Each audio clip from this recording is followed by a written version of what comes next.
ಮೊದಲನೇ ತಿಮೋಥೆಯನಿಗೆ 1ನೇ ಅಧ್ಯಾಯ. ಒಕ್ಕಣೆ. ನಮ್ಮ ರಕ್ಷಕನಾದ ದೇವರಿಂದಲೂ ನಮ್ಮ ನಿರೀಕ್ಷೆಗೆ ಆಧಾರನಾಗಿರುವ ಕ್ರಿಸ್ತ ಯೇಸುವಿನಿಂದಲೂ ನೇಮಿಸಲ್ಪಟ್ಟ ಕ್ರಿಸ್ತ ಯೇಸುವಿನ ಅಪೊಸ್ತಲನಾದ ಪೌಲನು ನಂಬಿಕೆಯ ವಿಷಯದಲ್ಲಿ ನಿಜ ಕುಮಾರನಾಗಿರುವ ತಿಮೋಥೆಯನಿಗೆ ಬರೆಯುವುದೇನೆಂದರೆ, ತಂದೆಯಾದ ದೇವರಿಂದಲೂ ಕರ್ತನಾದ ಕ್ರಿಸ್ತ ಯೇಸುವಿನಿಂದಲೂ ನಿನಗೆ ಕೃಪೆಯೂ ಕರುಣೆಯೂ ಶಾಂತಿಯೂ ಆಗಲಿ. ತಿಮೋಥೆಯನು ಎಫೆಸದಲ್ಲಿದ್ದುಕೊಂಡು ಸುಳ್ಳು ಬೋಧಕರನ್ನು ಎದುರಿಸಿ ಸ್ವಸ್ಥ ಬೋಧನೆಯನ್ನು ಸ್ಥಾಪಿಸಬೇಕೆಂದು ಆಜ್ಞಾಪನೆ.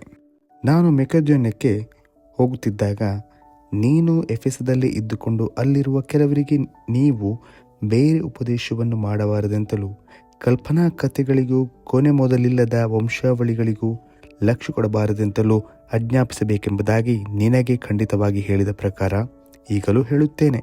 ಅಂಥ ಕಥೆಗಳು ವಂಶಾವಳಿಗಳಿಗೂ ವಿವಾದಕ್ಕೆ ಆಸ್ಪದವಾಗಿವೆಯೇ ಹೊರತು ದೇವರು ನಿರ್ವಹಿಸುವ ಕೆಲಸಕ್ಕೆ ಅನುಕೂಲವಾಗಿಲ್ಲ. ಇದರಲ್ಲಿ ನಂಬಿಕೆಯೇ ಮುಖ್ಯವಾದದ್ದು. ಶುದ್ಧ ಹೃದಯ, ಒಳ್ಳೆ ಮನಸ್ಸಾಕ್ಷಿ, ನಿಷ್ಕಪಟವಾದ ನಂಬಿಕೆ ಎಂಬವುಗಳಿಂದ ಹುಟ್ಟಿದ ಪ್ರೀತಿಯೇ ದೇವವಾಕ್ಯೋಪದೇಶದ ಗುರಿಯಾಗಿದೆ. ಕೆಲವರು ಈ ಗುರಿ ತಪ್ಪಿ ವ್ಯರ್ಥವಾದ ವಿಚಾರಗಳಿಗೆ ತಿರುಗಿಕೊಂಡಿದ್ದಾರೆ. ಅವರು ಧರ್ಮೋಪದೇಶಕರಾಗಬೇಕೆಂದಿದ್ದರೂ ತಾವು ಹೇಳುವುದಾಗಲಿ ತಾವು ದೃಢವಾಗಿ ಮಾತಾಡುವ ವಿಷಯವಾಗಲಿ ಇಂಥದ್ದೆಂದು ತಿಳಿಯದವರಾಗಿದ್ದಾರೆ. ಧರ್ಮಶಾಸ್ತ್ರವು ಒಳ್ಳೆಯದೆಂದು ಬಲ್ಲೆವು, ಆದರೆ ಅದನ್ನು ಅದರ ಉದ್ದೇಶಕ್ಕೆ ತಕ್ಕ ಹಾಗೆ ಉಪಯೋಗಿಸಬೇಕು.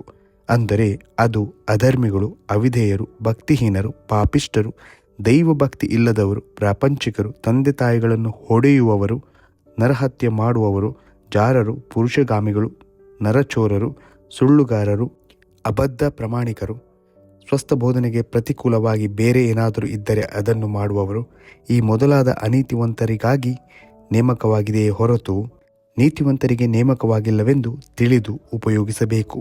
ಈ ಬೋಧೆ ಭಾಗ್ಯವಂತನಾದ ದೈವರ ಮಹಿಮೆಯನ್ನು ಪ್ರದರ್ಶಿಸುವ ಸುವಾರ್ತೆಗೆ ಅನುಸಾರವಾಗಿದೆ. ಈ ಸುವಾರ್ತೆಯ ಸೇವೆಯು ನನಗೆ ಕೊಡಲ್ಪಟ್ಟಿತು. ನನಗೆ ಬಲವನ್ನು ದಯಪಾಲಿಸಿದವನು ನಮ್ಮ ಕರ್ತನಾದ ಯೇಸುಕ್ರಿಸ್ತನೇ.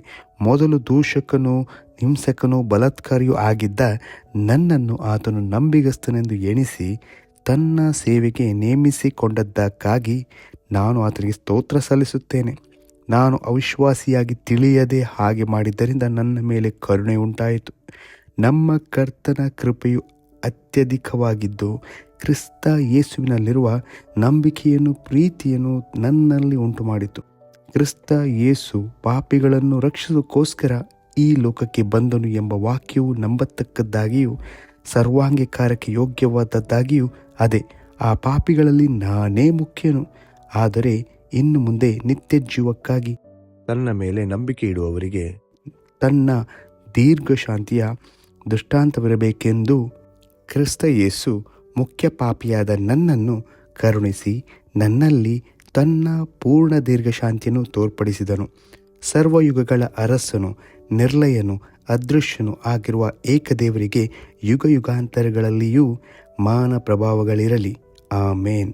ಮಗನಾದ ತಿಮೋಥೆಯನೇ, ನಿನ್ನ ವಿಷಯದಲ್ಲಿ ಮುಂಚೆ ಉಂಟಾದ ಪ್ರವಾದನೆಗಳನ್ನು ನಾನು ನೆನೆಸಿ ನೀನು ಅವುಗಳಿಂದ ಧೈರ್ಯಗೊಂಡು ಕ್ರೈಸ್ತರ ದಿವ್ಯ ಯುದ್ಧವನ್ನು ನಡೆಸಬೇಕೆಂದು ನಿನಗೆ ಆಜ್ಞಾಪನೆ ಮಾಡುತ್ತೇನೆ. ನಂಬಿಕೆಯನ್ನು, ಒಳ್ಳೆ ಮನಸ್ಸಾಕ್ಷಿಯನ್ನು ಬಿಡದೆ ಹಿಡುಕೋ. ಕೆಲವರು ಮನಸ್ಸಿನ ಒಳ್ಳೆ ಸಾಕ್ಷಿಯನ್ನು ತಳ್ಳಿಬಿಟ್ಟು ಕ್ರಿಸ್ತ ನಂಬಿಕೆಯ ವಿಷಯದಲ್ಲಿ ಹಡಗು ಹೊಡೆದು ನಷ್ಟಪಟ್ಟವರಂತೆ ಇದ್ದಾರೆ. ಹೆಮೆನಾಯನು, ಅಲೆಕ್ಸಾಂದ್ರನು ಇಂಥವರೇ. ಇವರು ದೈವದೂಷಣೆ ಮಾಡಬಾರದೆಂಬುದನ್ನು ಕಲಿತುಕೊಳ್ಳುವಂತೆ ಇವರನ್ನು ಸೈತಾನನಿಗೆ ಒಪ್ಪಿಸಿಕೊಟ್ಟೆನು ಎಂಬುದೇ.